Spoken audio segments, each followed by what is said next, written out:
সীমান্তগ্রাম কেশরীবাড়ি থেকে কোচবিহার পর্যন্ত নতুন বাস পরিষেবার শুভ সূচনা করলেন সাংসদ। মঙ্গলবার সকাল 11টা নাগাদ একটি অনুষ্ঠানের মধ্য দিয়ে ফিতে কেটে এই নতুন বাস পরিষেবার শুভ সূচনা হয়। উপস্থিত ছিলেন কোচবিহার লোকসভার সাংসদ জগদীশ চন্দ্র বর্মা বসুনিয়া, সিতাই 2 নম্বর গ্রাম পঞ্চায়েতের প্রধান দীননাথ রায়, সিতাই 2 নম্বর অঞ্চল তৃণমূল কংগ্রেস সভাপতি হরিদাস বর্মন, সিতাই ব্লক তৃণমূল কংগ্রেসের এসএ সেলের সভাপতি বিপ্লয় রায় ছাড়াও বাস মালিক শিবু মুখার্জি থেকে শুরু করে স্থানীয় এলাকার মানুষেরা। উল্লেখ্য, ভারত বাংলাদেশ আন্তর্জাতিক সীমান্ত লাগোয়া সিতাই 2 নম্বর গ্রাম পঞ্চায়েত এলাকা থেকে কোচবিহারের দূরত্ব প্রায় 40 কিলোমিটার।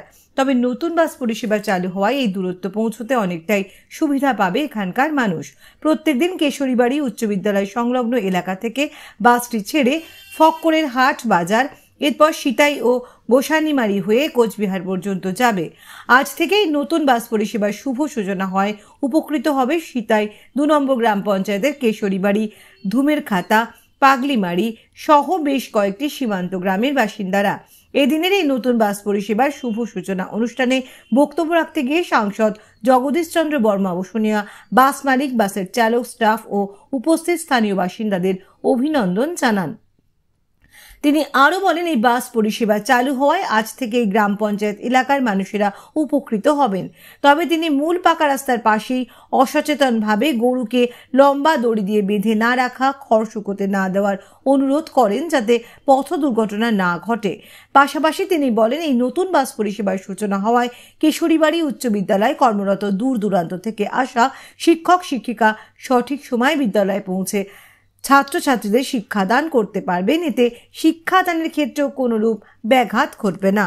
এই এলাকার মানুষকে যারা উপস্থিত আছেন এবং এই বাসের পরিষেবা যিনি দিচ্ছেন আপনাদের, তিনিও আছেন এবং যারা বাসের স্টাফ আছেন, প্রত্যেকেই আন্তরিকভাবে অভিনন্দন জানাই। সামনে পুজো, দুর্গা পূজা যাতে আপনাদের চলাচলের জন্য আরও সুবিধা হয়, সেজন্যে আপনাদের এই উদ্যোগ সর্বতভাবে আপনাদেরকে সহযোগিতা করবে, আপনারাও সহযোগিতা করবেন এবং যাতে এই রাস্তাটা দুধারে অনেক জায়গায় গরু বেঁধে রাখা হয়, অনেক জায়গায় পোয়াল রাখা হয়, এগুলোকে দয়া করে সরাতে হবে।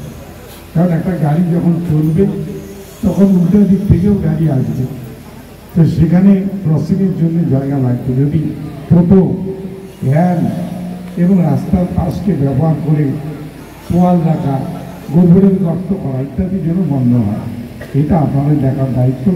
যাই হোক, সবাইকে আন্তরিক ধন্যবাদ জানাই।